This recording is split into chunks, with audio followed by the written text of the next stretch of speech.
Alright, I wanted to make this video real quick. Video making mood.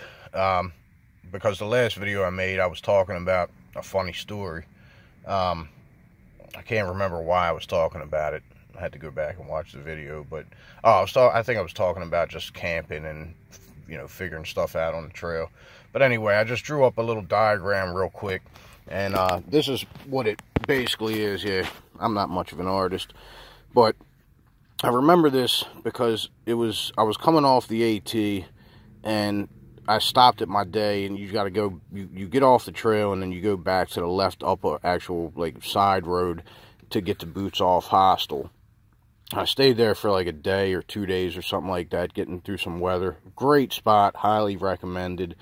I couldn't recommend it enough. The shower was awesome. Plenty of camp space. The yard was set up very nicely. I mean, it was like literally proper. It almost looked like a campsite. Like it had dedicated numbered camp areas, like shelter sites, plus little small Home Depot size sheds. They were bigger. They were like twice the size of Home Depot sheds, and you could pay for them, and they were heated or air conditioned or whatever. But great spot. But anyway, what ended up happening was the lake, I think it was called Watauga Lake or Watauga Lake, something like that. I could be completely off or just making that name up. All in all, I can't remember, but I think it was called Watauga Lake. And you're supposed to, when you leave the property, you go back up to this area where you got off the trail and you started walking down the street. You go back to there, but you keep walking up the street, and then this ends up being like a highway. This is like a 3-digit route, or something like that. It's like a 2-lane road, and you cross that, and then the AT picks right back up, like a little bit down the left, but pretty much right across the street. And you just work your way straddling alongside, using the lake as a handrail. But when I went through, this area was closed because this was all flooded out in between here. So we had to walk down the highway and then come up the first street, and then there was a blue blaze trail that would bring you back out to the trail. But the funny thing was, and what makes this story funny to me, was that I had just smoked up. I'm not a big pot smoker, and especially not when I'm trying to actually use my head. But so I ended up, you come across a lot of hippies on the trail, and and good dudes, I mean, don't be fooled when you watch other YouTube videos and you read the comments and people are like, oh, if I just wanted to hang around a bunch of drug addicts, I just go behind the nearest Walmart and all this. It's like, dude, I never understood why hippies got such a bad name. It's like nobody equates hippies and Woodstock and anything else that a hippie is associated with as a bad thing. It's just people getting fucked up and loving one another. It's like, so that's pretty much what you find on the trail. And I came across a couple of hippies, and this dude was leaving. I'm not going to get into that whole story, but he had to get off the trail and get down to Florida. And so he was smoking up with some friends of his that he was hiking with, people he had met along the way, and other hippies and shit. And I mean, these hippies too, not to get too off subject, but these were the type of hippies where the dude literally would cut the bottom half of his pants off when it was hot, and then he re-stitched them back on. He instead of tossing them aside and buying a new pair of pants the next year, he would carry in his pack, not on the trail, but in real life. Before he started the trail, he would carry the same type of pack, and he would keep the bottom half of his pants, and then when it got cold, he'd stitch them back up to make them pants again. The fucking people you meet up with out there is fucking hilarious. But yeah, this guy was smoking everybody up, and I just happened to be sitting there. So, typical stoners, they're always cool. It's people that drink, they can be mean drunks. You don't meet a mean stoner. I just happened to be sitting there. I was drinking some coffee or some shit, getting ready to roll out myself, and they just happened to walk out and sit on the picnic table on the deck that I was sitting on, and passing a bowl around, and it just worked its way around to me, and they're, hey, you want to smoke? Yep, what the fuck. So I start smoking, and I get fucking stoned, because like I said, I'm not a smoker like that. I ended up getting fucking high as a kite. So anyway, back to the video. I mean, to the picture video. So I go ahead and do that. I go out, I walk down the street, I make the first right. But I saw the Blue Blaze, because there was a blue Blaze trail that you would see on the trees going up the side road, because it was obviously, this lake had flooded in the past, so this was not a new design. This had already been worked out over the years to be an alternate to get around the flooding. But when I saw the Blue Blaze go off into the woods, I was on Guthook looking at the GPS view. I was like, that doesn't seem right. I think I should keep going north. So I kept going up this side road that I didn't bother drawing out. And I'm going, and I'm like 5 minutes goes by. I'm freaking half-mile up the road. And dude's cutting, there's a landscaper cutting somebody's yard. And he's like, you ain't going to get the main going that way. And I was like, yeah, and I explained the whole situation. He's like, yeah, you got to go back and go to the... Oh, no, that's what happened. No, I got off trail and followed the Blue Blaze trail through the woods, and it was thick as shit. It didn't seem like a trail. I was like, something didn't seem right. And then when I got back to the AT, when I walked through this Blue Blazed area, it popped me out on the AT right where a fucking steel barrier was that was crossing the trail. And I was like, wait a minute. I'm supposed to be getting around this. Why is this barrier here? Why is it saying that the trail is closed? That doesn't make sense. I'm supposed to be going around that. So I was like, so I must have to go back and find a way like further around and to get up to here somewhere. Because why would it spit me out at a barrier saying that the trail is closed? So that's when I left and started going up. And that's when I came across the landscaper. And he was like, you ain't going to get the main that way. And I explained the situation. He's like, no, trust me, you got to go back. So I went back, got back to the barrier, and I'm looking at it, and I'm like, what the fuck? And that's when I realized, I was like, wait a minute, this must be the north barrier. Like, I must be on this, like, the flood must be this way.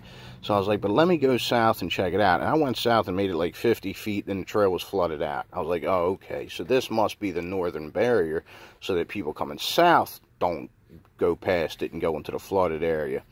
So I go north, and I must have walked for like 45 minutes, half hour, something like that, and the trail's flooded out. And I'm like, you're kidding me.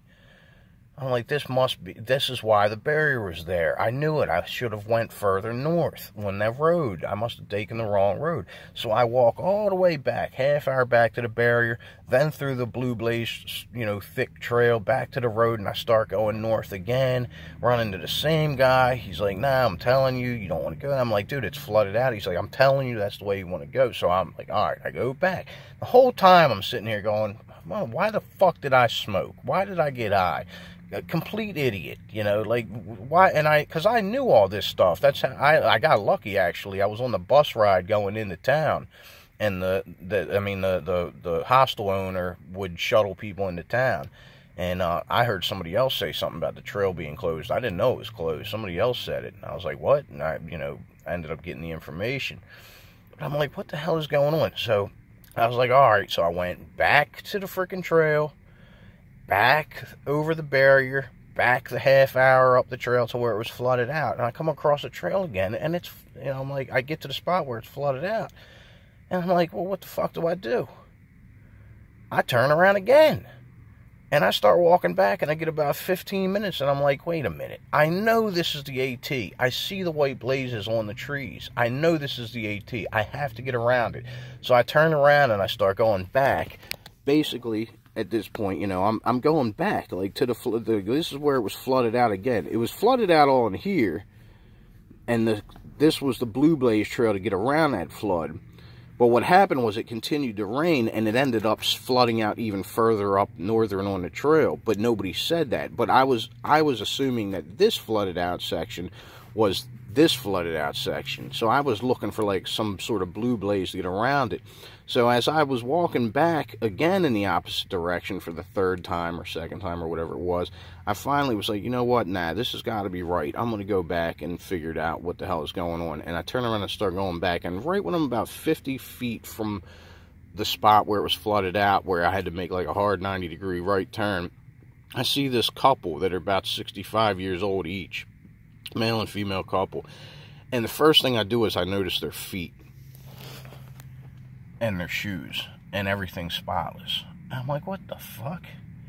And I was like, dude, like we started talking and they realized I was a thru hiker. I'm like, well, how'd you get around it? They were like, we just walked off into the woods on the side. We just walked around the water. And it was like an epiphany in my mind. I was like, you walked around it? What the hell? And it's like, it was so funny because at that point in time, I'm like, I don't even know how many hundreds of miles I was into the trail. I don't even know if I was 500 miles in at that point. But it was so funny because it was like, you can leave the trail? Like, because my brain was so used to staying on trail, following white blazes or blue blazes, for whatever reason. If I was off trail for whatever reason, you're so used to following those blazes that you forget you can actually leave the trail, that you're in the middle of the woods. So I thanked them and I walked past them and I went back to the area, and sure enough, I saw this trampled path that took me like around the flooded out area.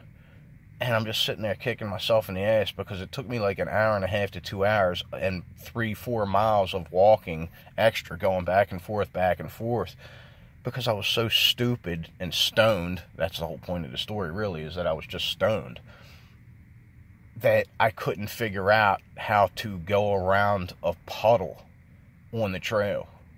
All I had to do was just walk off in the woods and just go around it. And that was one of the last times I had smoked up on a trail, because I just was like, nah, I'm too fucking stupid. But yeah, it's a funny thing about the woods when you're on the hike, is like, you'll come across stuff like that. Like, sometimes you'll forget what it's like to even act in public. You'll be in public, you'll be digging your nose, scratching your balls. Women are doing the same thing, except scratching their balls. But, it's just, you forget. Like, you forget how to act. It's a silly thing to think, but you forget how to act. Like, you'll come into a store and you'll forget, like, the process of swiping your debit card. Like, you're just so used to just, like, not paying attention and everything just being, like, just outside of that realm of technology. You just walk in a store and hand somebody, whatever resupply food you got at the counter. You just hand it to them and they'll be like, all right, swipe your card. And then you just snap out of it and you're like, oh, shit, I forgot. Like, I was waiting for somebody to just give me change. It's like you didn't even give them the money.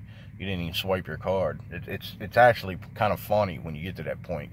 And they know it. Like, everybody on the trail, like, the places you go to resupply, they're used to thru-hikers coming through, so they don't get mad about it. It's funny to them. It's funny to you. And it's just hilarious to see how everything changes when you spend enough time in the woods.